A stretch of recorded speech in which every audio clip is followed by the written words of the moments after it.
Hello and welcome everybody. People are still joining. We're right at the noon hour, and we'll wait a few minutes to before we get started. My name is Dave Peaty. I am on the board of the Publishing Professionals Network. Our URL is pubpronetwork.org. We are an all volunteer nonprofit, and we are here to support each other as professionals within the publishing industry. And we've been doing these noon Zooms, as I've been calling them, um, for a while now. And they've really been popular, I think, partly because they're relatively short. They're just kind of a nice way to break up the day. But it also gives us a chance to get some insights into some things that either are very pertinent to us or sometimes things that we're not familiar with. Today is a little bit of a different kind of session, and I'm going to let a fellow board member, Peter Goodman, discuss that as well as introduce our speakers. But I first wanted to take just a moment to talk about PPN and just to say we have these professional development sessions. There are a number of things that we do. One of the big ones is we have an annual conference. And this conference is an in-person event only here in Berkeley. But we welcome anyone. We've had people come as far as from Canada to our conference. It's just one day. It's very reasonably priced. The early bird prices end this Friday. It's only $149 if you're a PPN member. And why aren't you? Since it's only $25 a year, it'd be crazy not to be a member. Um, so I welcome you to go to our website. I'll put the URL in the chat, and just check out the PPN Conference 2025, and you can see what the various sessions are, who the speakers are, who our keynote address. So I'm not going to take all that time. You can find all that information on our website. So without any further ado, I'm going to turn this over to Mr. Peter Goodman. Let me see if I can find him on the chat here. I'm right here. There you are. Okay. Okay, And good. And there are people still trickling in, so I assume someone will hit the admit button. Well, hello everyone. Thank you very much for coming. Um, as advertised, this is a copy editing workshop. Not really a workshop. It's more like a rant session, an opportunity for you to get off your chest all the things you think about copy editing. Which, as we know, is the only thing I think between us and the collapse of civilization. So it's a very, very important topic. Um, we are. This is really meant to be a pretty informal session with hopefully a lot of conversation and discussion, just a lot of opinions flying about. We all talk about copy editing. Perhaps, though, we don't really have enough people to talk about it with. Maybe the occasional colleague. Our significant others perhaps are bored with the subject, don't want to hear it at all. So if you've been storing up a lot of, pent up frustration and everything, hopefully today will be an opportunity for you to kind of get it off your chest and just talk about people. Um, the main thing is, it's like I think a lot of copy editors look at something and they say, why can't everyone just do it my way? Because our way, of course, makes the most sense. But I'm sure, as we'll find out today, there are a lot of other ways of approaching the subject. There's a lot of things happening. There's still people are talking about the Oxford comma, talking a lot about gender these days, sentence length, attention spans, copy editing for people with short attention spans. Who versus whom is still a big subject. The English language is changing, and copy editors are really the people who are most responsible for the extent to which those changes go out into the world, or perhaps they should be, because a lot of people now, as we know, are putting stuff out without any copy editing at all. So, like I say, this is going to be just a very loose kind of conversation with very brief starters by Gigi Beck, who is now at Stanford University Press. And then we're going to hear from Sean Sinet Buck, who's the owner and the executive editor of Appaloosa WordCraft. So thanks to Gigi and Sean Sinet for coming by. Gigi, why don't you start things off? Well, I just wanted to thank you all for showing up. It's fun to have so many people here that are among the group of my favorite people. Um, I wanted to say first that I'm not a full-time professional copy editor. I never have been. I've done some copy editing and it's part of my job, but my main role is to hire copy editors for work and also to bring new copy editors into the fold for Stanford University Press.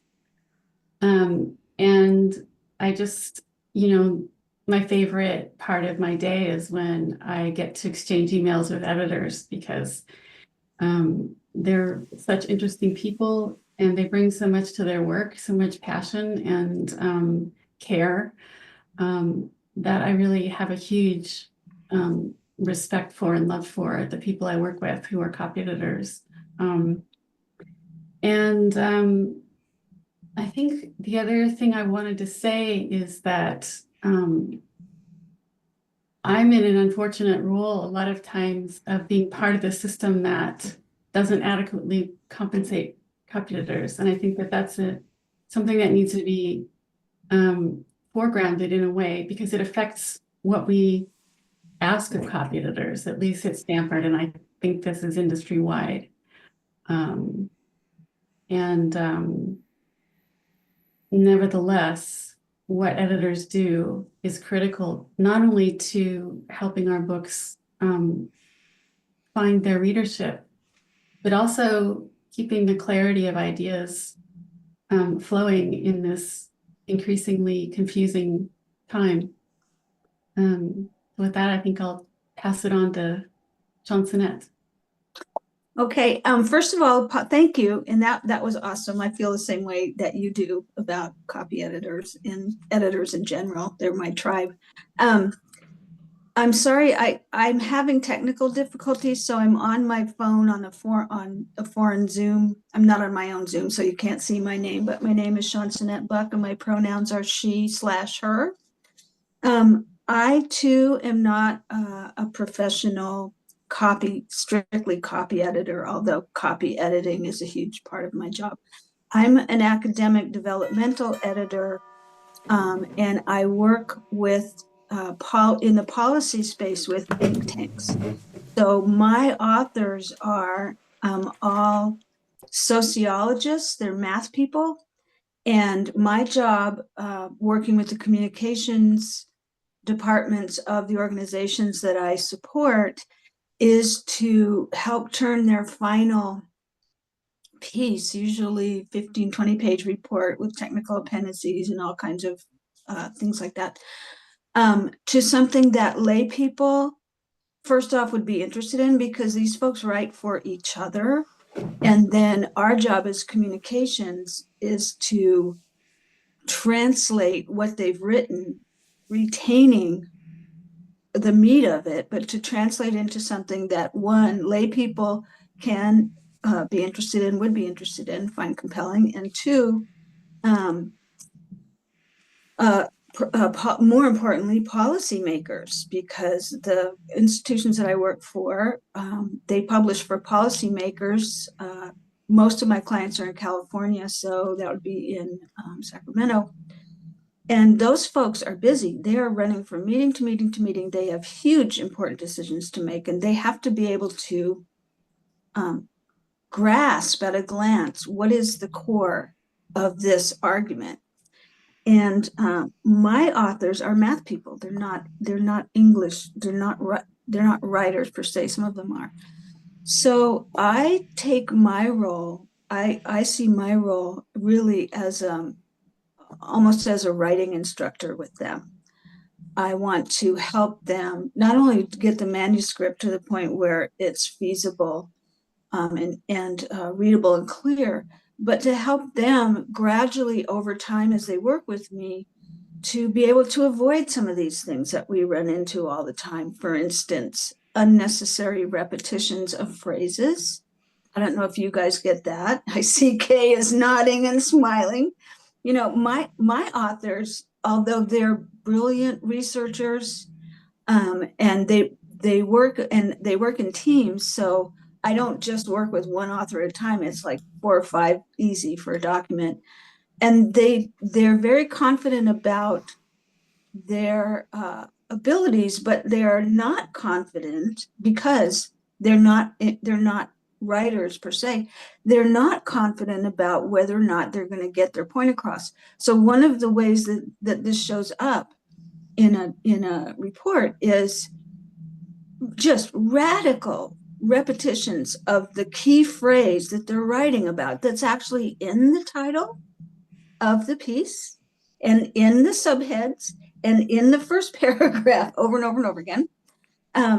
So what I do with them is I do copious comments, and I start off saying, here's what I'm going to do. I'm going to point out an issue once, and then I'm not going to reflag it again. That saves me a lot of time and them a lot of time.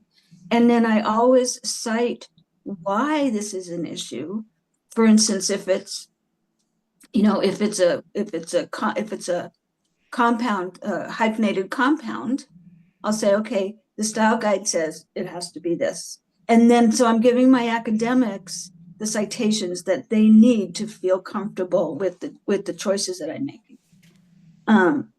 Some of the papers that I work on end up being so heavily redlined that anybody, it could crush an author just looking at the redlinings. And so I take it upon myself to present that redlining as a collaborative effort. I'm not standing over them going, okay, it has to be like this.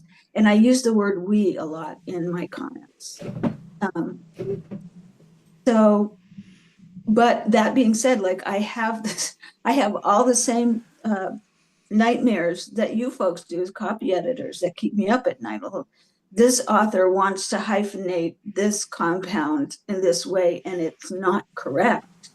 And I have this battle with her every single time, So anyways, that's enough for me. I could go on all day, but this is about you guys. Well, thank you, Gigi, and thank you, Jean-Sonette, for those comments. It kind of prompted a couple things. I guess I'd like to get into some specifics in terms of tools and methods. And the first thing I wanted to ask people about, because Jean-Sonette, you were talking about redlining and using, I assume, Microsoft Word revision tracking, sending that stuff off to authors and trying to couch all your criticisms in a way that doesn't make them feel like jumping out a window or anything. But I wonder what other people think of that Microsoft Word redlining as a tool themselves. Do you have any particular tricks about using it or overusing it, or particularly when it has to go through a number of different people, managing all those different comments? And as a tool itself, it's changed over the years. Do you think it's gotten better or worse? And in particular, are there any good substitutes that anyone has discovered, other ways of working? I know, like, for example, Acrobat has made it possible to add comments into PDF files. I find it very primitive and very clunky, but it can work at certain times. So I'm curious. Does anyone have any comments on redlining, either philosophy or as a practical matter?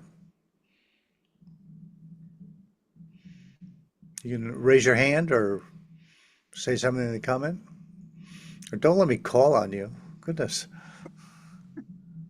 Yes, Dave, I can't stand I'm actually asking everyone to really just say nothing bad things about Microsoft Word, because everyone tells me like stop using it, but I don't know what else is there to use. That's my question. Does anyone have any ideas? Okay, you're shrugging your shoulders. The issue for me is that I have to use what my clients use.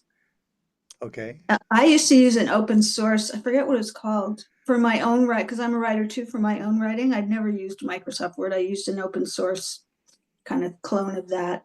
But I have to use what my clients use, and they all use Microsoft Word. A few of them use Google Docs. Is it possible to use Google Docs uh, as well as we've learned to use Microsoft Word? It's not as robust, but it works for the clients that use it. It's all they need. Microsoft has a lot of bells and whistles that nobody needs. Right. Um, Getting to Word, one of the things, and this is something I often have to do, and you probably have this too. I kind of wonder why can't I guess there are some authors in the crowd here. I don't really mean to offend authors as a class, but it often occurs to me why authors aren't more adept at using Microsoft Word since they spend their entire day using it as a tool, and how few of them have actually discovered things like character styles and paragraph styles. Do any of you actually go and teach your authors how to better use Word to make your own life easier? And if so, how do you go about doing that? And are there any websites where there are tips for authors on using Word when preparing manuscripts that are beyond just style manuals, but actually like, here's how to use the software to make your editor's life easier?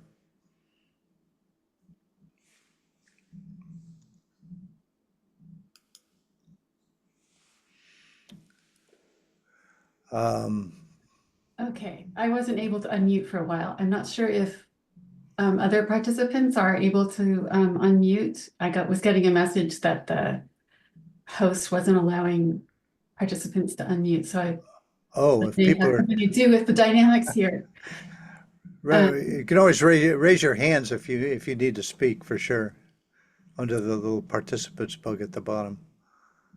Yeah, go ahead, Gigi. Were you going to say something? Yeah, and I'm sorry, I was preoccupied with that, so I missed your your most recent question. Oh, I was asking about the fact that a lot of times the manuscripts that we get from authors, people just sit down and write, and they hit the space bar twice if they want extra room. They'll use a space key to center things. They'll boldface everything in local styles and whatnot. And it would be so much easier for everybody if they just learn to use paragraph styles and character styles. And we've had the experience of trying to instruct authors in how to do that. And some of them adopt to it, and others don't. I just wonder what other people's experiences with that and what your solutions are. Well, actually, for Stanford, and I think for a lot of publishing companies, we've moved into sort of an HTML markup system that makes it possible for us to apply codes at the very beginning of the process before copy editing that will determine how the text flows into our text designs. And for that process to work, we need to strip out all of those word styles. So for us, it's actually, we like the fewest word styles and the plainest most vanilla text we can get. We can work with it if it's not, but sometimes we get manuscripts that have, lots and lots of nested styles, and then we need to strip all of that out before we apply the HTML codes. But that's all, for us anyway, that's all done before a manuscript reaches the copy editor. And so it's in a way one less thing that copy editors do now. They're not involved in the actual coding of the text like they were once upon a time on paper. How do you instruct the author to write in that kind of down style? We just ask them for, just for plain text, just not so that they don't add anything extra, so they can use like boldface maybe for one heads and use the regular italics and things like that. But we rely on our acquisitions department. Most publishing companies have that. The people in the acquisitions are the one who work with the authors on getting the manuscripts in the form that will work best for the publishing process. So I'm not actually involved in the negotiations with the author about that. I just deal with what comes to me from acquisitions. So I'm probably not the best person to be answering the question. Does anyone else have any particular tips for working with authors to get the manuscript in a way that is actually easy and productive to work with?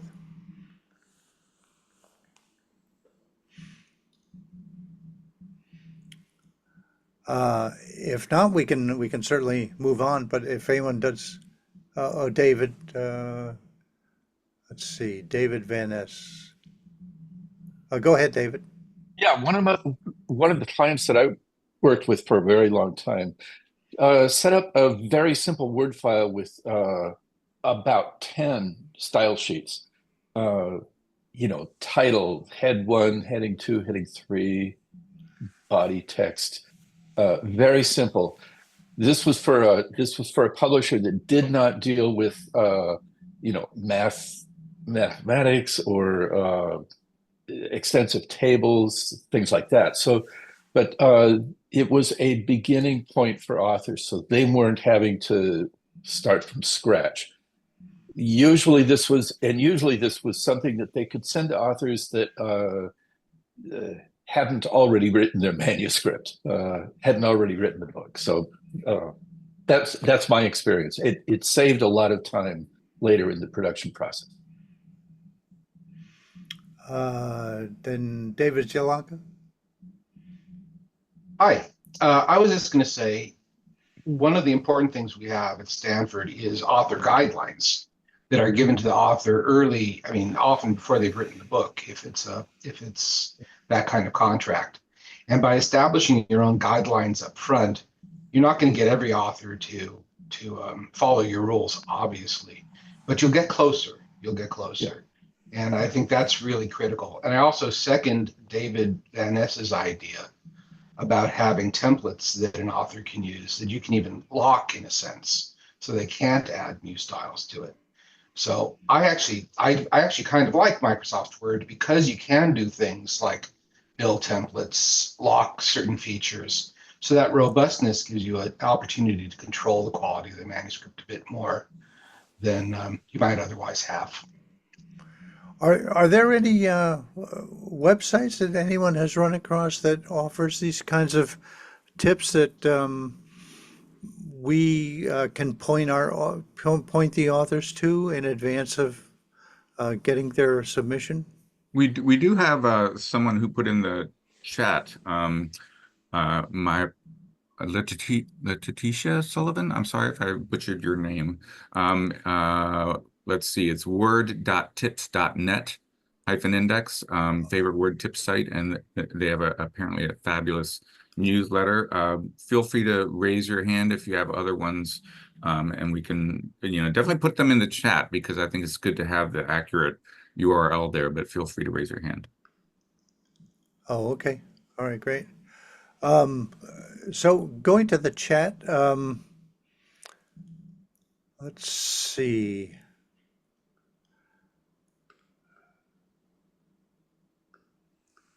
Oh, someone was, sorry, I'm having trouble finding that. Who had the question about lie versus lay? Do you want to unmute yourself and talk about it? Oh, that was Kate McKinley. Okay. Yeah. So can you unmute yourself, or? Apparently There I you are. can. Okay. Yes. There you are. Gosh darn it. What happened? What happened to Lyle? That was a distinction. It was useful. Really, I'm a little bit towards prescriptivist, but not all the way. Well, would you define a prescriptivist? A prescriptivist would be somebody who follows rules doggedly and dogmatically. A descriptivist is somebody who is more concerned with the way the language is currently spoken regardless of any rules anybody may have learned at some point. Okay, I think that is a really important discussion because It's copy pretty editors much are. the defining feature, even Mm. more than the Yeah. serial comma. So, Yeah. how much of a responsibility do you feel to civilization to keep our language intact? Whew. I feel that burden daily. But to my view, part of civilization is also keeping aware of the way things are changing in the descriptivist sense Yeah. and accommodating that. But not all changes are sensible or reader friendly. And at the end of the day, my job is to make sure the reader gets what you're trying to say. Okay, Doug, did you want to weigh in on that? Oh, you're still muted. Okay, now I can unmute. All right. I wanted to chime in on meanings of words and the way they're changing around, and how a lot of people are deliberately trying to reparse language and stuff. And so I agree with trying to stick with existing, traditional definitions and meanings, because it's kind of pointless if you're going to redefine every word until there is no valid definition anymore. So that's my 2 cents on changing language and stuff. Well, there's language changing, I suppose, and then language changing as a result of, I know lots of factors, but as society is changing, language changes to accommodate it too. And the thing that most glaringly sticks out to me is uh, the changing acceptance of the word they as a third person singular. Mhm. Not much And of a change when Jane Austen was doing it oh so long ago. okay, well that's a good thing to point out. So when did it become bad and why did it become bad? And now it's becoming acceptable, but for probably a reason that never entered into Jane Austen's head. And does anyone struggle with that, or does it depend on what kind of material you're working with, like a novel where people speak like real people versus something I mean, academic and context formal? always matters, right? Pardon me? Context always matters. Right, right. Well, I think author's intent reigns supreme. Unless the author is just wrong, and you're trying to help. Sometimes there are deliberate misspellings or deliberate hyphenations that shouldn't be there, or style guide violations to kind of get a point across, humorous or sarcastic or whatever. But other times, it's unclear people are even thinking about how they're using a term or doing something. Dave Petey? I think that one of the things that this gets at is that we, as wordsmithing people who care about language, we've always known that language is a living thing. It's constantly changing. But I think we're also starting to realize that, language is also has been a weapon, used by colonialists, white supremacists, and lots of gray area in between. And so we're certainly trying to be much more understanding that some of the rules that we have been so adamant about adhering to, such as you're not supposed to end a sentence with a preposition, actually has pretty negative history in terms of why it was imposed, and to really kind of suppress free speech and access to education and language and that kind of thing.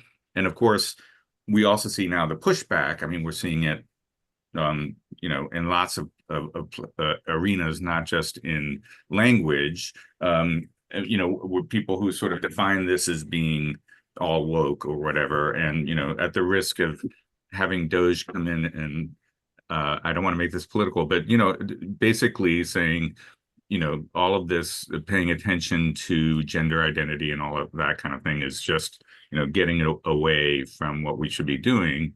I do think that there are times when we need to pay attention that we're not letting certain things get in the way of clarity and in the way of making language interesting and all that kind of stuff. But we also need to be, very aware of the history of language.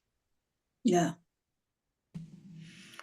Agreed. I agree. And one Yeah, of go the ahead. things that like really fascinates me are the language questions that arise that make you think and wonder what is the assumption here? For instance, the use of articles before country names. Like we used to say the Ukraine. Now we're aware that saying the before Ukraine has a certain it implies something, right?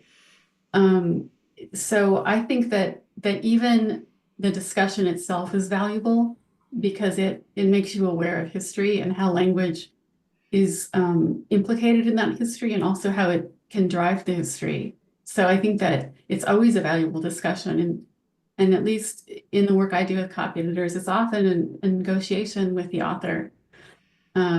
A lot of times the author doesn't know what to do. Should we capitalize black? Should it be lowercase? Should we capitalize black and white? Should we capitalize brown if we're capitalizing black? And we get into these really interesting, kind of three-way discussions about what's the best way to sort of present a coherent approach to language that's sensitive to the issues involved and that everybody can understand that this is consistent.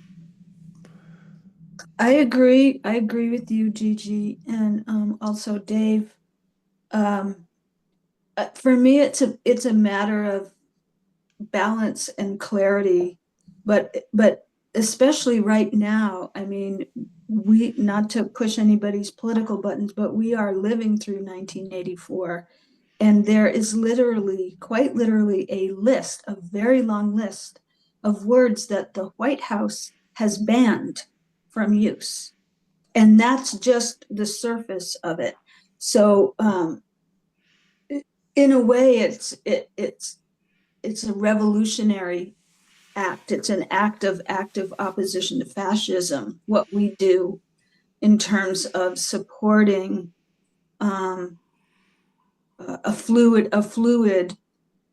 approach to language that doesn't oppress, that takes into account how it's been used to oppress, and is being used right now, every day on Fox News to repress.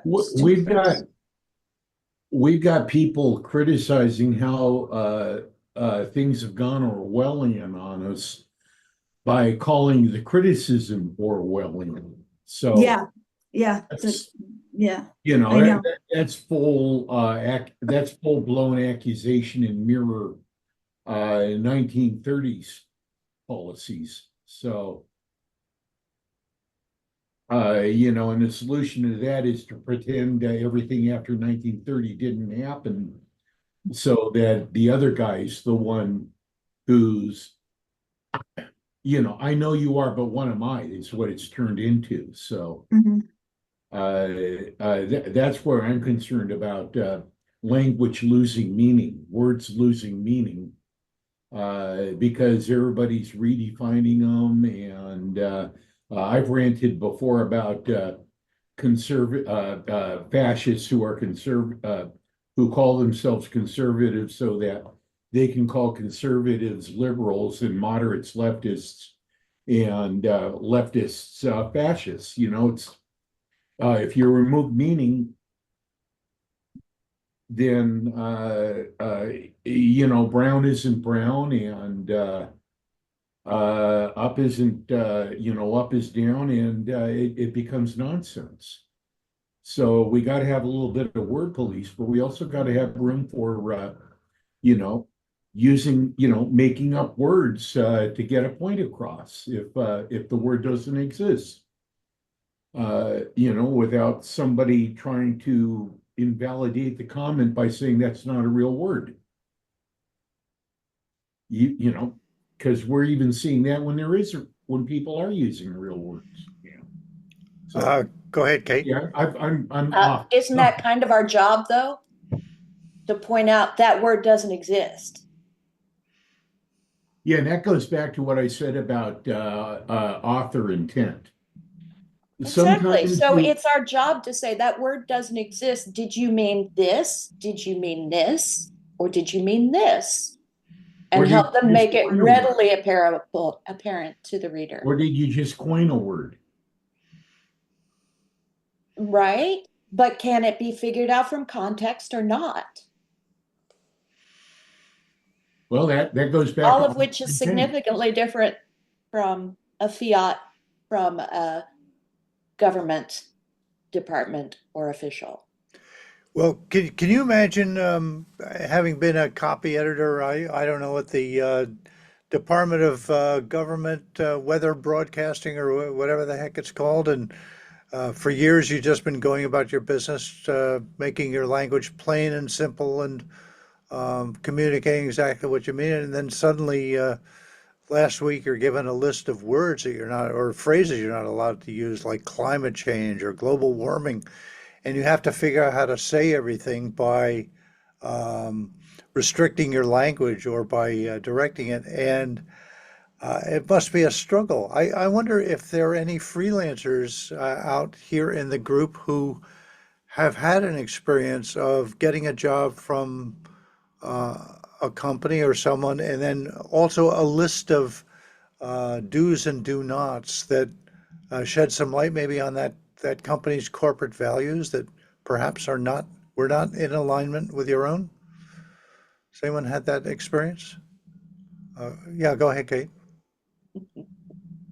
So it's certainly not a political kind of hot button, but if you ever work on an airline magazine, you cannot use the word crash, even in a stock market sense. Good It's reason, always a right? rapid descent. Also, I believe AAA, I don't know if they still do, but accident was to be avoided in all instances. That makes sense. But, it's also strange when they decide they don't want to stop using a word and then they come up with a new word for exactly the same thing. Like, they're no longer UFOs. I think they're IAP or something like that. Or, something aerial phenomenon or, it's the same damn thing. It's just a different word because I guess the old Yeah, but term came it's not obsolete. yet carrying the baggage that the old one is still hanging on Yeah, to. yeah. So, now they got a new word to crew baggage. I'd like to change the conversation a little bit. I'd really like to talk about gender in language. I think that comes up a lot in um, the words that many of us are editing. Um, how words like actor versus actress, uh, he, him, and then some new pronouns that people have tried to develop over the years that are new, completely new words as substitutes for this third person singular they, and those never caught on. Um, I wonder to what extent you find yourself uh, being alert to those shifts in language and trying to decide whether you want to, say, call an author out on something that is maybe inadvertently discriminatory or just reflects I don't know, a lack of understanding about kind of where the culture is today. Does anyone have any particularly people who haven't participated yet. You can feel free to unmute yourself. You have anything you'd like to share about how you approach manuscripts in that regard, or experiences you've had working with either authors or companies that maybe have either been far beyond where you are, or not at all where you are? Anyone want to speak up on that? There's been an interesting discussion, by the way, in the chat around some of that. So I don't know if you want to invite I'd people to share audio as well. I'd love it if people would, yeah, speak about it. If someone has put something in chat that they'd like to share here, that'd be great. I'm in a public place. I can't talk. It's in the chat. Okay. Well, Well, why don't someone I saw mentioned new words. I can't remember what it was.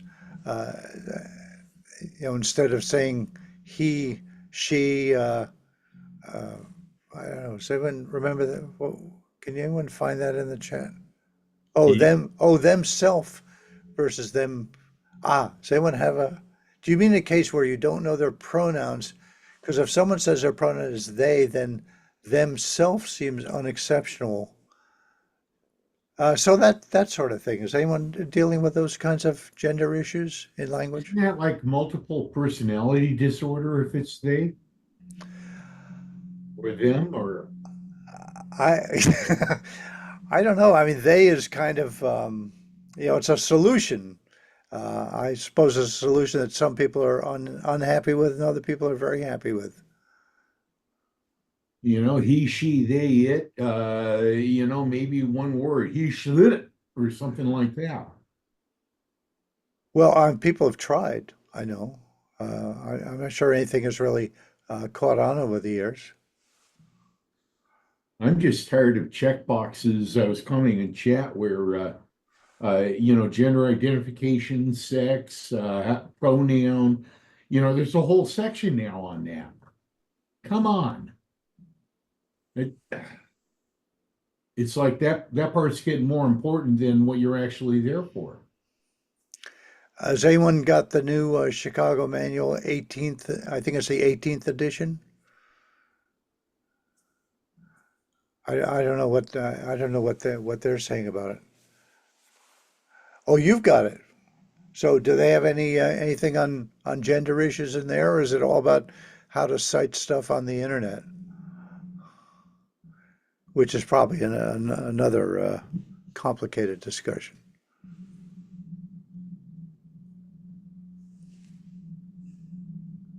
My impression is that the directions from Chicago are basically to honor the author preference in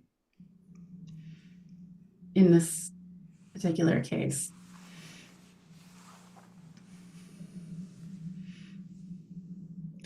So let's see. I want to read. Sheila, were you the one that's in the public place? Yes, that's me. And did you say you cannot speak? I can't speak here. Okay. So you had a long note in the chat. Says, I'm also a cross-cultural trainer and can't help looking at many things from this perspective. One thing I think a lot about is how much cultures like the USA values the individual and self-expression in contrast with other cultures that value the collective more, that is Japan. As a result, there seems to be a culturally sanctioned view in the USA that each individual can change the language as they see fit and insist that others also do as they want. Individual opinions matter. In other cultures, however, there may be a stronger tendency to maintain traditional norms. I wonder a lot about how many Americans seem to insist on our ways of looking at language as being how everyone should look at language, that is, pronoun issues. And by the way, did you know that there are more than 50 ways to say, this is in Japanese, there are more than 50 ways to say I and you? What happens in translation then? Well, that whole thing about the extent to which I think someone was talking about authors having their way and respecting the author's wishes. Do you have any instances where you have disagreed with authors and tried to persuade them to your point of view? And how do you end up dealing with that?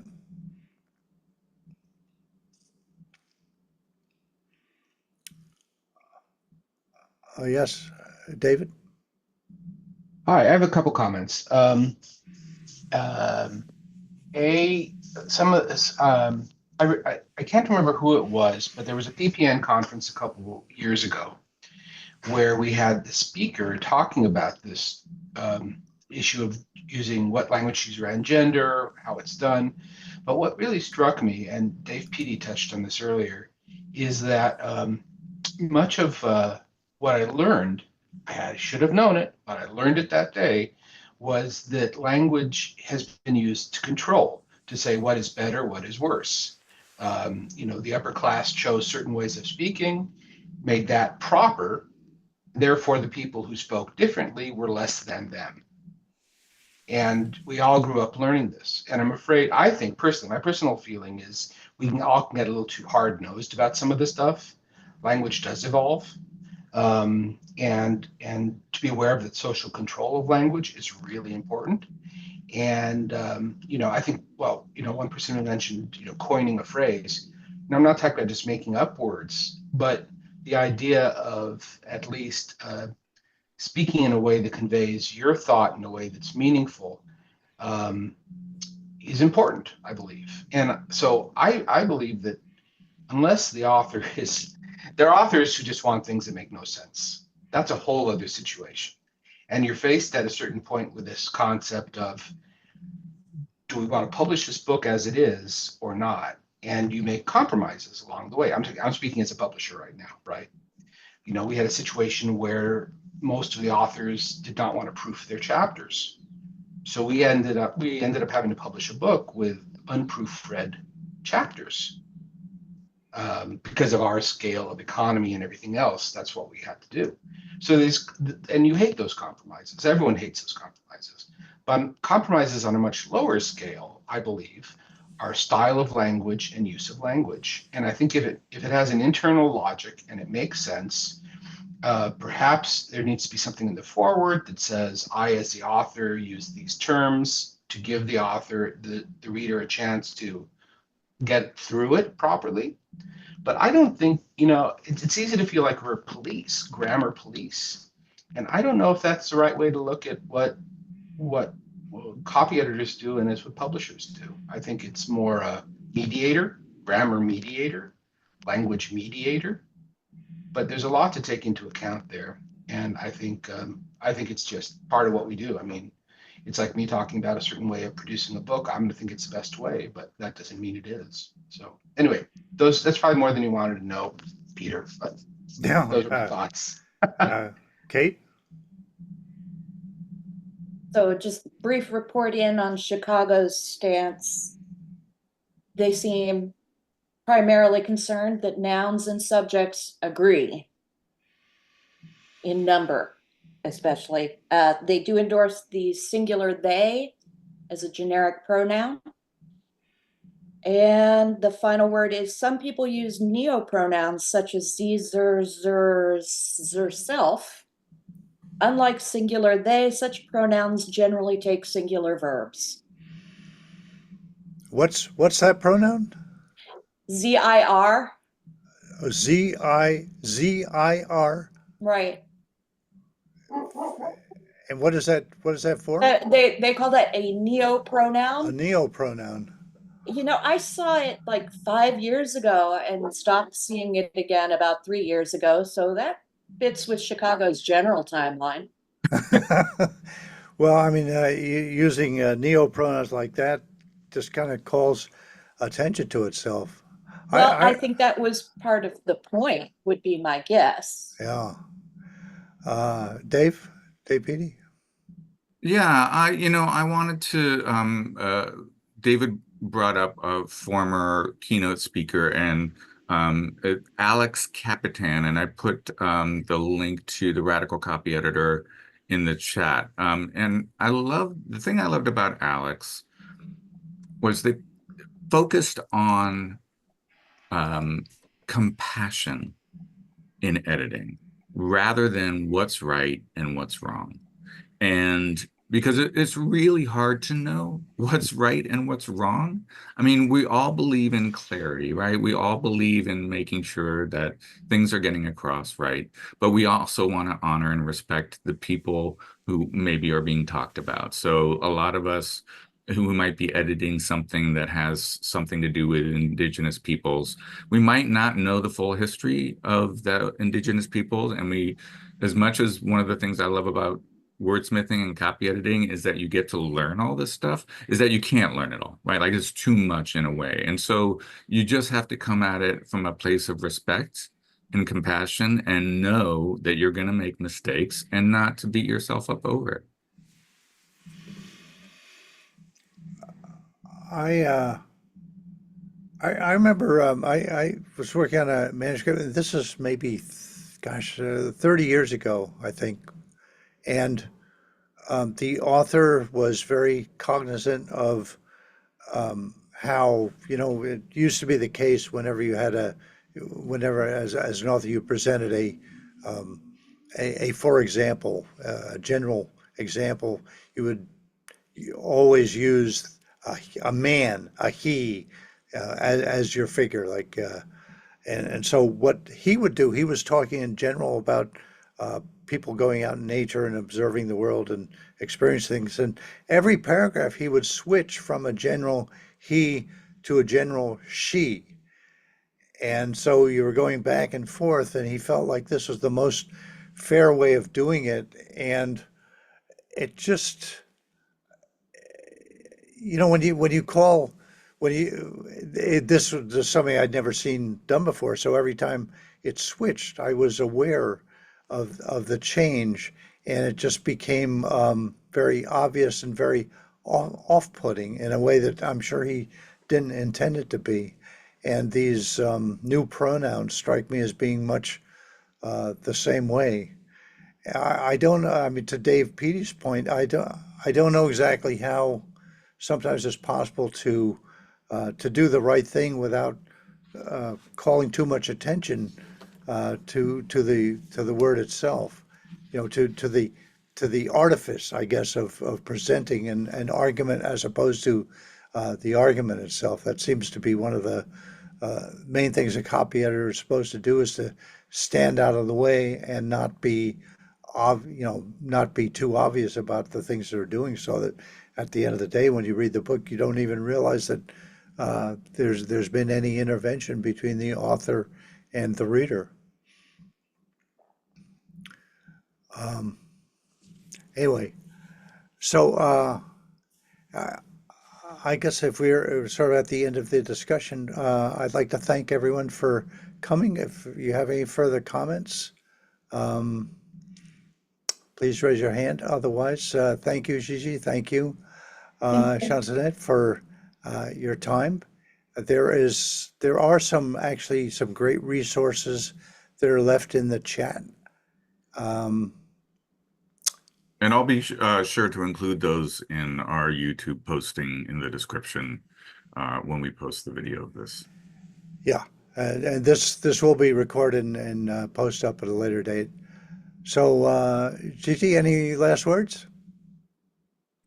Just to kind of enlarge on or emphasize what Dave Petey was saying is one of the things about copy editing that I think has been unfortunate in the world of people who, like, to some degree, I think everyone feels like they're a copy editor, the fact that the way we were taught grammar growing up often had a moral overtone, so that making a grammatical mistake was somehow a moral failing. And I think that that's something that I really strive to get away from, but we have to understand that when we're intervening in an author's texts, they still may feel that shame, or they may feel that judgment, so that that we're bringing the history of the way we've been taught grammar into the way that we're relating to it as editors. And Chancenet?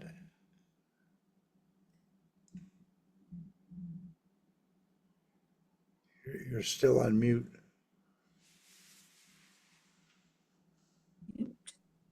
Okay, There you sorry. go. On my phone, I don't never zoom on my phone, so I get really lost. I actually don't have anything to add. I think this has been a really fruitful and important discussion. Could go on for hours, really, about how language is changing and its uses. I don't think we got too much nitty-gritty of copy editing, but the overall thrust was super useful, and I'm grateful to have been here. So thanks for inviting me. Great. Well, thank you. Thank you, Gigi. Thank you, Shasta, for coming by. And please check out PPN more online and be sure to come to our PPN conference. Dave, date and time again? April? April 25th, Friday, 9 to 5 at the David Brower Center in Berkeley, right near BART. Great. Okay. Well, Thank see you all Peter. then. Thank you, Dave. Thank you all for Thank you coming. all. Thanks for all the resources and comments shared in the chat. That was really great. This is kind of what PPN is all about. It's about people coming together and sharing their expertise and knowledge and opinions and thoughts. And thank you all for that. Thank you. Thank Bye-bye. you. Bye. Bye.